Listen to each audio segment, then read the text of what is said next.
Hello everyone, मैं ममतेश गुप्ता। आज देखेंगे 9th class history NCERT chapter 3। Chapter का नाम है नत्सवादी और हिटलर का उदय। इस चैप्टर के हमने 4 पार्ट पहले कंप्लीट कर लिए हैं। आज हम इसका 5 पार्ट देखेंगे, आम जनता और मानव अधिकार के खिलाफ अपराध। ठीक है। पिछले के जो 4 पार्ट थे उनमें हमने क्या देखा था? सबसे पहले हमने देखा कि वाइमर गणराज्य की स्थापना कैसे हुई। ठीक है। वाइमर गणराज्य का मतलब है कि जब प्रथम विश्व युद्ध समाप्त हुआ तो मित्र राष्ट्रों ने क्या किया कि वर्साई की संधि थोपी। उसमें बहुत सारी शर्तें रखी जो बहुत ही अपमानजनक थी। आप कह सकते हैं कि जो द्वितीय विश्व युद्ध हुआ उसकी नींव कहीं ना कहीं वर्साई की संधि थी। ठीक है। हमने देखा कि वाइमर गणराज्य का गठन जो हुआ वो मित्र राष्ट्रों की सलाह पर हुआ या मित्र राष्ट्रों के कहने पर हुआ। यानी कि पहले जर्मनी में लोकतंत्र नहीं चलता था, राजतंत्र चलता था। जब प्रथम विश्व युद्ध में जर्मनी की हार हुई तो मित्र राष्ट्रों ने बोला कि अब यहाँ क्या चलेगा, अब यहाँ चलेगा लोकतंत्र। ठीक है। तो उस लोकतंत्र की जब स्थापना करी गई तो उस नए लोकतंत्र को किस नाम से जाना गया? वाइमर गणराज्य के नाम से जाना गया। ठीक है।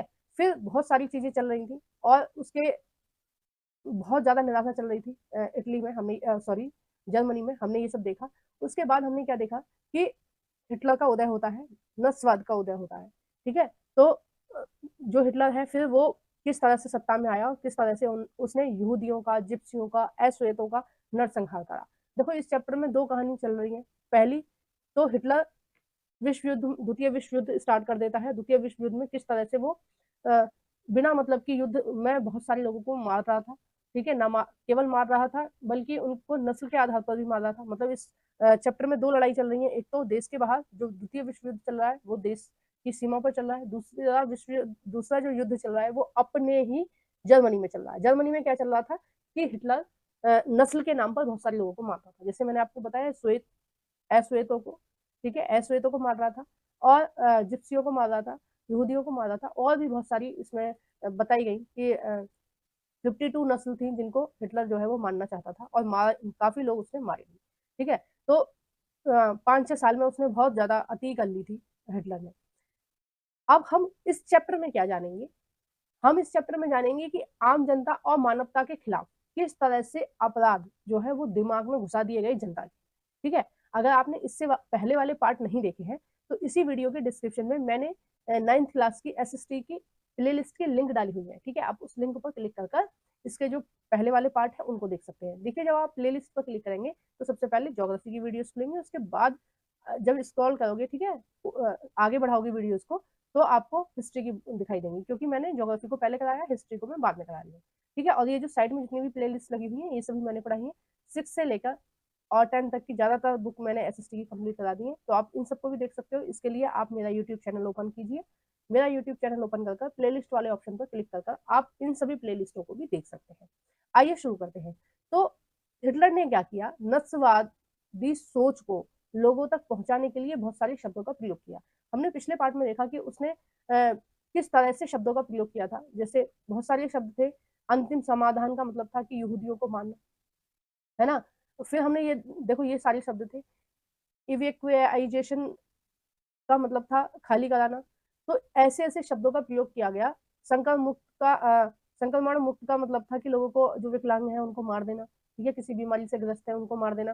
तो इस तरह के शब्दों का प्रयोग हिटलर ने किया, जिससे कि लोग जो है वो सहजता से उसके आदेश को माने। ठीक है। बहुत सारे लोग नत्सी शब्द अवंडर और धुआंधार प्रचार का शिकार हो गए। जो हमने पिछले पार्ट में पढ़ा था, क्या पढ़ा था कि उसने प्रचार किया कि जो यहूदी हैं वो बुरे हैं, बेकार नस्ल वाले हैं। और एक बार को क्या होने लगा कि यहूदियों को भी ये शक होने लगा अपने ऊपर। जब इतना सारा प्रचार, मतलब पूरे दिन आदमी यही देख रहा है, घर से बाहर निकल रहा है तो ये देख रहा है कि उसके घर पर ये पर्चा छपा हुआ है कि वो यहूदी है, वो गंदी नस्ल का है। फिर उनको एक पट्टा डालने के लिए बोला गया कि भाई तुम गले में ये डाल के घूमोगे, हम यहूदी हैं, हम ऐसे हैं। ठीक है। न्यूज़पेपर में भी वही खबर आ रही है, पत्रिकाओं में भी वही खबर आ रही है। लोग चौराहे पर भी उसी तरह की बात कर रहे थे। एक माहौल बन गया था। तो कहीं ना कहीं कुछ लोगों को ये आभास होने लगा, मतलब ऐसा उनको लग रहा था कि हाँ, हो सकता है वाकई में हम बुरी नस्ल है। ठीक है। तो ये शब्द कैसे, ये सारी चीजें कैसे हुई? ये सारी चीजें हुई जो हिटलर ने पूरी भूमिका बना रखी थी शब्द अवंडर की। जैसे कि आपने देखा कि अलग अलग चीजों के लिए अलग अलग शब्द दिए। अंतिम समाधान यानी कि यहूदियों को मारो। संक्रमण संक्रमण मुक्त का मतलब है कि जो विकलांग है उनको मारो। ठीक है, कि उनसे मुक्ति पाओ। तो जो भी खतरनाक बीमारियों के शिकार हैं लोग, उनको मार दो। तो इस तरह से इसने भूमिका बनाई ताकि लोग इसके ऑर्डर को अच्छे से माने, सहजता से माने। ठीक है, विद्रोह ना हो। वे दुनिया को नस्सी नजरों से देखने लगे और अपनी भावनाओं को नस्सी शब्दावली में ही व्यक्त करने लगे। ठीक है, मतलब ये जो शब्द में पिछले पार्ट में बताए थे, अंतिम समाधान, ये सब, तो इन शब्दों का प्रयोग करने लगे लोग। ठीक है, किसी यहूदी के आमने सामने हो जाने पर उनके भीतर गहरी नफरत और गुस्से का एहसास होता था, जो उनमें भरी जा रही थी, है ना कहीं कौन भर रहा था? नत्सी पार्टी या हिटलर भर रहा था। ठीक है, नेक्स्ट है इसमें, उन्होंने केवल यहूदियों के घर घर के बाहर निशान लगा दिए, बल्कि जिन पड़ोसियों पर शक था उनके बारे में पुलिस को भी सूचना दे दी। यानी कि अगर आपस में किसी यहूदी की और किसी जर्मन आदमी की दुश्मनी है, तो वो क्या करेगा? पुलिस में जाकर शिकायत कर देगा, झूठी शिकायत कर देगा कि भाई ये जो यहूदी है ना, ये हमें परेशान कर रहा है। तो फिर पुलिस उन्हें पकड़ के ले जाती थी और उनको दंडित करती थी बिना मतलब की। उन्हें पक्का विश्वास था कि नस्लवादी ही देश की तरक्की के रास्ते पर ले जाएंगे। यही व्यवस्था सबका कल्याण करेगी। कौन सी? जो नस्सी व्यवस्था थी, यानी कि जो नस्ल की व्यवस्था चला रखी थी, ऐसा लोगों को भरोसा हो गया था। ठीक है, देखो, जब किसी भी चीज का एड बहुत ज्यादा होता है, आप कोई भी सामान खरीदते हो ना, मार्केट में जाते हो, तो जिसका एड टीवी में आप ज्यादा देखते हो, ज्यादा बार वो एड आ रहा है कि ये वाला शैम्पू अच्छा है, ये वाला बिस्किट अच्छा है, इसमें क्रीम है, इसमें चॉकलेट है, इससे बूस्ट हो जाती, हमारी एनर्जी बूस्ट होती है, इतना अच्छा होता है, ग्रोथ बढ़ जाती है बच्चों की। तो बच्चों के दिमाग में बढ़ जाएगा भाई, हाँ ये सही है, ये वाला बिस्कुट खाना है, तो वो दुकान पे जाकर वही खरीदेंगे। तो जो एडवर्टाइजमेंट जो भी दिखाई जाती है, पेपर में, न्यूज़पेपर में, या फिर टीवी में, फोन में, कुछ भी, कहीं भी आप जो ऐड देखते हो, कहीं ना कहीं आप उसकी तरफ आकर्षित होते हो और उसको खरीदते हो। ठीक है, मतलब आप कहीं ना कहीं उस कंपनी के कंट्रोल में आ जाते हो। एड इतने अच्छे से वो दिखाते हैं, तो उसी हिसाब से जर्मन में किसने दिखा रखा था? हिटलर ने दिखा रखा था एड, नस्सी विचारधारा का, कि हमें इन लोगों से नफरत करनी है। ठीक है, तो उसका प्रभाव लोगों पर होने लगा था। लोगों को ये पक्का विश्वास हो गया था कि कहीं ना कहीं जो तरक्की के रास्ते पर हमें ले जाएंगे, तो कौन ले जाएंगे? नस्लवादी ले जाएंगे। ठीक है, और यही व्यवस्था सबसे सही है ना? लोग बिना मतलब के दूसरे नस्ल के लोगों को अपना दुश्मन मानने लगे थे। लेकिन जर्मन आबादी का एक बड़ा हिस्सा इस पूरी घटनाक्रम का मूक दर्शक और उदासीन साक्षी बना हुआ था। कुछ लोग क्या है? चुप थे। ठीक है, और बहुत कुछ लोग क्या कर रहे थे? बहुत सारे लोगों ने पुलिस दमन और मौत की आशंका के बावजूद नस्लवादियों का जमकर विरोध किया। मतलब कुछ लोग विरोध भी कर रहे थे नस्लवादियों का, इस सोच का विरोध कर रहे थे कि भाई ये बात गलत है, हम दूसरे लोगों से क्यों नफरत करें कि वो बेकार नस्ल के हैं, है ना? लेकिन कुछ लोग क्या कर रहे थे कि कुछ लोग विरोध नहीं कर रहे थे, वो चुपचाप बैठे हुए थे। और देखो, जितना गलत होता है किसी गलत आदमी का बोलना, उतना ही गलत होता है किसी अच्छे आदमी का चुप रहना। अच्छे आदमी का चुप रहना भी गलत होता है, क्योंकि अगर आप गलत को गलत नहीं करोगे, तो आपके साथ हर रोज और गलत और गलत और गलत होता रहेगा। कभी ना कभी तो आपको आवाज उठानी पड़ेगी अपने लिए, नहीं तो कुछ नहीं होएगा। अगर सारे लोग एकजुट हो जाते तो हिटलर क्या बिगाड़ लेता? कुछ नहीं, है ना? मतभेद व्यक्त करने और नस्लवादियों का विरोध करने से डरते थे। ठीक है, कुछ लोग क्या करते थे? चुप रहते थे, और उनको लगता था कि अगर हम नस्लवादियों का विरोध करेंगे तो वो हमें दंडित करेंगे। वे अपने दिल की बात कहने की वजह आंखें फेर कर चले जाते थे, ज्यादा बेहतर मानते थे। उनको ऐसा लगता था कि चलो ठीक है, इग्नोर करो, हमें कोई मतलब नहीं है, हमें थोड़ी ना मार रहे हैं। पादरी निमियोला ने नस्सियों का लगातार विरोध किया। ठीक है, ये जो पादरी थे चर्च के, उन्होंने बोला कि भाई ये जो नस्सी जो विचारधारा है, ये गलत है। उन्होंने पाया कि नस्सी साम्राज्य में लोगों पर जिस तरह के निर्मम और संगठित जुल्म किए जा रहे हैं, उनका जर्मनी की आम जनता विरोध नहीं कर पाती है। क्यों विरोध नहीं कर पाती है? क्योंकि सबको पता है कि जो हिटलर के खिलाफ बोलेगा उसको क्या मिलेगी? मौत की सजा मिलेगी। तो मौत से सब डरते हैं, है ना? मरने से सब डरते हैं, तो इसलिए कोई खुलकर विरोध नहीं कर पा रहा था। लेकिन कुछ लोग थे जो विरोध कर रहे थे। नेक्स्ट है इसमें, जनता एक अजीब सी खामोशी में डूबी हुई थी। गेस्तापो की दहशतनाक कार्यशैली और कुकृतियों पर निशाना साधते हुए इस खामोशी के बारे में उन्होंने बड़े मर्म स्पर्श ढंग से लिखा। किसने लिखा था? वो जो पादरी थे ना, उन्होंने लिखा था। तो किसने लिखा था? नी मयालो, या जो पादरी थे उन्होंने लिखा था। नी मलायो जो पादरी हैं वो क्या लिख रहे हैं?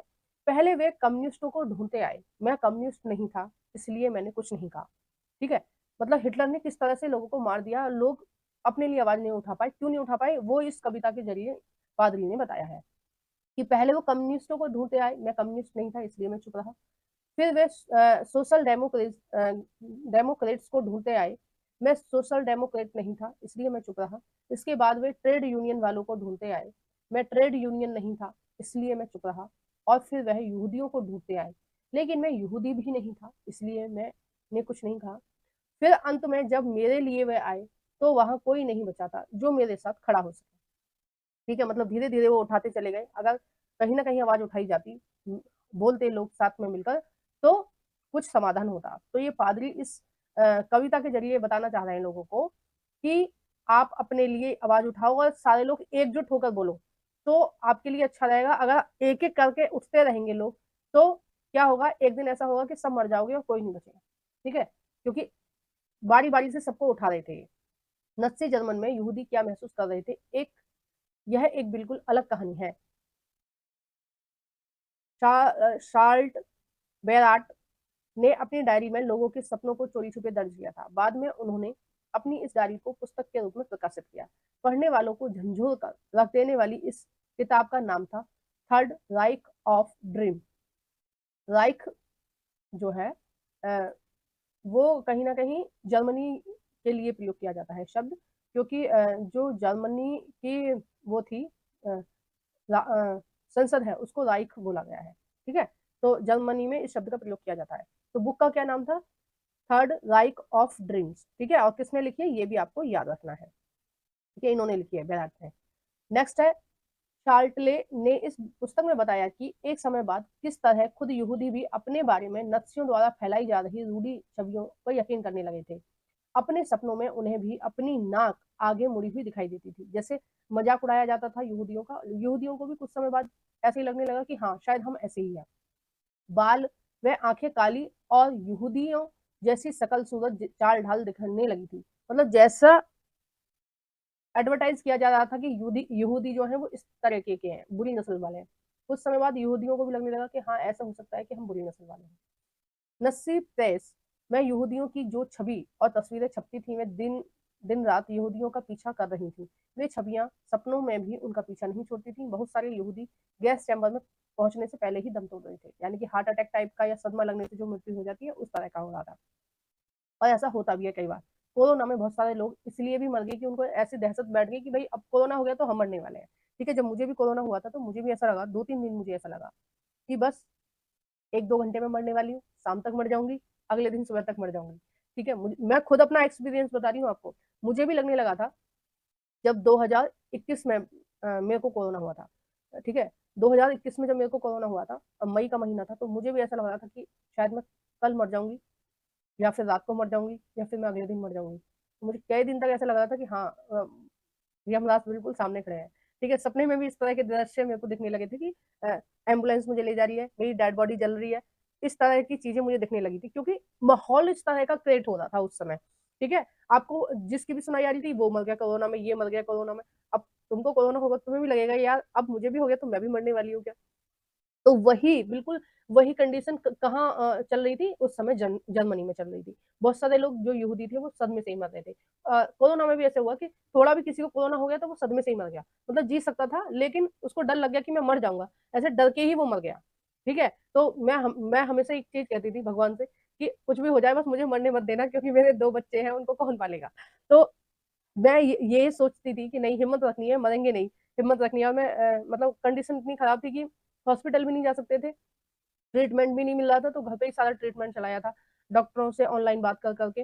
तो थोड़ी सी हिम्मत रखनी पड़ती है। देखो प्रॉब्लम आती है लाइफ में, आपकी में भी आएंगी, मेरी में भी आएंगी, आगे चल के और भी सारी चीजें होंगी। हिम्मत रखनी पड़ेगी और अपनी आखिरी सांस तक आपको लड़ना चाहिए, साहस नहीं छोड़ना चाहिए। ना जाने कब भगवान को आप पर दया आ जाए और आपका जीवन ऐसे ही आपको तोहफे में दान करके चले जाए, जैसे मुझे मिला उसमें कोरोना में। ठीक है, बिल्कुल कोई उम्मीद नहीं लग रही थी मुझे। एक दिन तो ऐसा हुआ सुबह के 5 बजे मेरे को 105 बुखार और मेरी बॉडी बिल्कुल भी मूव नहीं कर रही। ठीक है, बिल्कुल एकदम खत्म सा हो गया। अब मैं मेरी आंख खुली, मैं सो रही थी, मेरी आंख खुली और मेरे को 2-3 मिनट तक मेरे को ये समझ में नहीं आ रहा कि मैं मर चुकी हूँ या मैं जिंदी हूँ। ठीक है, मैंने हाथ हिला के देखा अपना, तो हाथ नहीं हिल रहा था। मैंने कहा मैं मर तो नहीं गई। फिर मैंने हाथ हिलाया, पैर हिला के देखे अपने। ठीक है, वो पैर भी नहीं हिल रहे थे। 105 बुखार तो बहुत ज्यादा होता है ना। फिर मैंने फोन उठा के फोन किया अपने हस्बैंड को। मेरे हस्बैंड दूसरे कमरे में सो रहे थे, क्योंकि जिस कमरे में मैं सो रही मेरे को कोरोना हो गया था, तो मैंने अपने आप को आइसोलेट कर रखा था, बच्चों से हस्बैंड से दूर रख रखा था।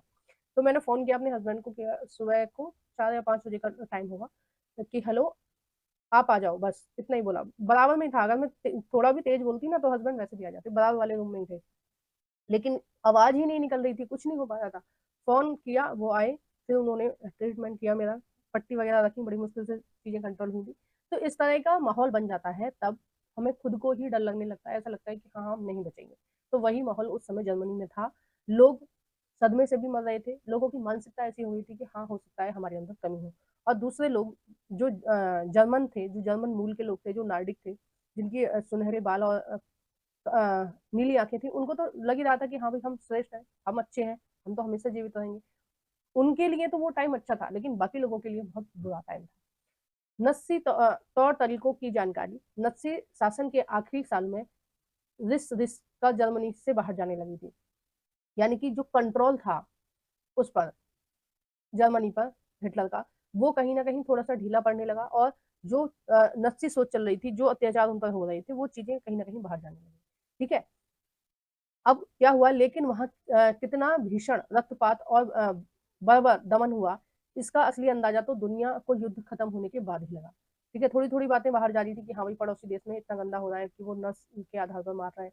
लेकिन जब द्वितीय विश्व युद्ध खत्म हुआ तो लोगों को पता चला कि भाई हिटलर ने तो हद ही कर रखी थी और लोगों को कितनी बुरी तरह से मारा था। जर्मन समाज तो मलबे में दबे एक पराजित राष्ट्र के रूप में अपनी दुर्दशा से दुखी ही था। लेकिन यहूदी भी चाहते थे कि दुनिया उन भीषण अत्याचारों और पीड़ाओं को याद रखे जो उन्हें नत्सी कत्लेआम में झेलनी पड़ी हैं। उन्हीं कत्लेआमों को महाध्वंस, ठीक है, जो कत्लेआम हुए थे ना, उनको क्या बोला गया, महाध्वंस या हेलोकास्ट बोला गया। हेलो जर्मनी भाषा में बोला गया होगा हेलोकास्ट। जो घर की घर पूरे की पूरे मारे जा रहे थे यहूदियों के, जिप्सियों के, अश्वेतों को, उनको क्या बोला गया, महाध्वंस या हेलोकास्ट बोला गया। जब दमन चक्र अपने शिखर पर था, उन्हीं दिनों एक यहूदी टोले में रहने वाले एक आदमी ने अपने साथी से कहा था कि वह युद्ध के बाद सिर्फ आधा घंटा और जीना चाहता है। क्यों जीना चाहता था? क्योंकि वो ये बताना चाहता था दुनिया को कि उसके साथ कितना बुरा किया है जर्मनी के नत्सियों ने।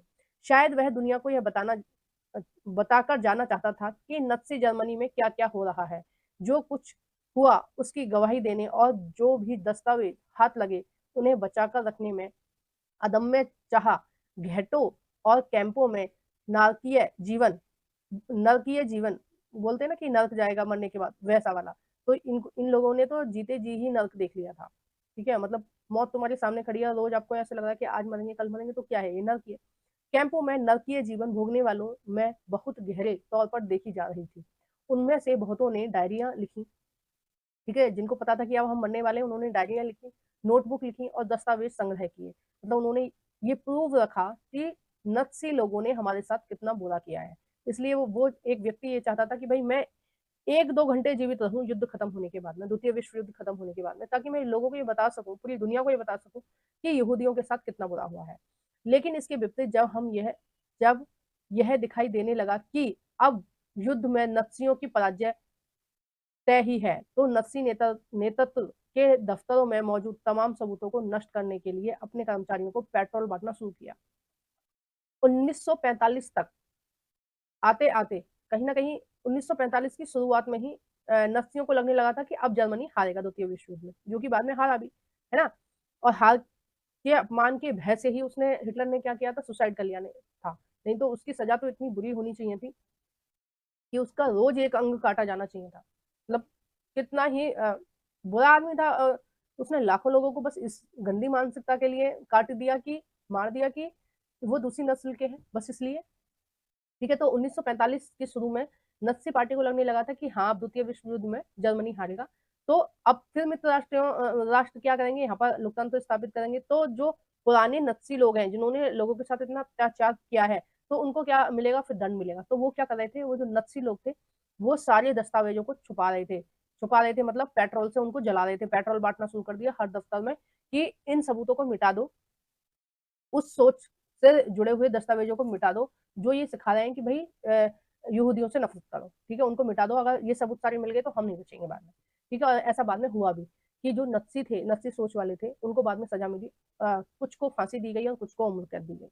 दुनिया के बहुत सारे हिस्सों में स्मृति लेखों, साहित्यों, वृत्त चित्रों और शायरियां, स्मारकों और संग्रहालयों में इस महाध्वंस, मतलब जो मार काट मची हुई थी, जो हिटलर मार रहा था सबको, का इतिहास और स्मृति आज भी जिंदा है। ये सारी चीजें उन लोगों के लिए श्रद्धांजलि है जिन्होंने इस स्याही दिनों में भी प्रतिरोध का साहस रखा।